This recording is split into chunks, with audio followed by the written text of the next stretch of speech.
Bi taybet piştî destpêka meha îlonê li Diyarbekirê amadekariyên zivistanê jî dest pê dikin û zêdetir dibin. Firoşkar ji bo pêwîstiyên amadekariyên zivistanê yê welatiyan bi kase û torbeyan li hal û bazaran zewze û berheman berhevtînin. Welatî jî li gor hêza xwe pêwîstiyên xwe bicih dikin.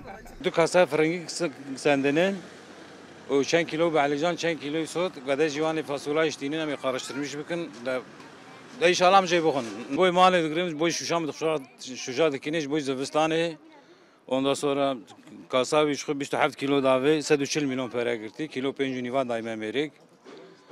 Piyasa ava ya. Em çi bikin? Zeme de zemistoni mesela ma fırıngi bana mesela isot beni balconu beni uç kerdi şu ondan sonra dolma o mavacı şu şey çine üstse zidi mesela vay fakir işte bisin ya kilo isot her 20 milyon berik şini bisin ya kilo niye di kilo niye gerek en az ya çuval bir ya çuval en az 20 kilo yerzena 20 kilo 450 milyon para kenu berik şini bisin. Firoşkar jî balê dikşînin ku ji ber giranbûyîna buhayê berheman welatî nerazî ne û ew jî hem nerazîbûnên welatiyan guhdarî dikin hem jî hewla bi destvanîna dahata xwe didin. Anavra bağlar e. Yani malbat karabalık e. Yani kilo tera kesî nake. Zêde jî gava ku bisîne gücê wî aşmış dike yani. Qewetayî tune tüm pirsgirêkê mezin top tune li me dixeqe. Yani bir asla yani müşteri bir belki en vezemê dikin. Na çikûsa jî tune yani.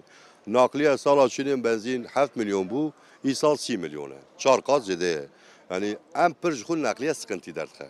Mesref sıkıntı derdixe. Yoksa eşya normal e yani fiyatê wî. Gora enflasyonê normal e. Em jî binî da dimînin, müşterî dixeyî de em jî dengê xwe dernaxin, psikolojiya milletê xerabiye, alımgîciya milletê ketiye.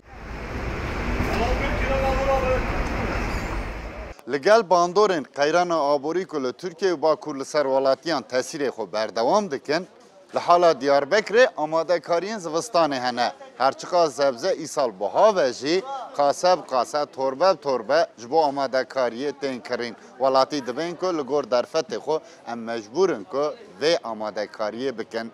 Sıdık Eren, Kürdistan 24, Diyarbekir.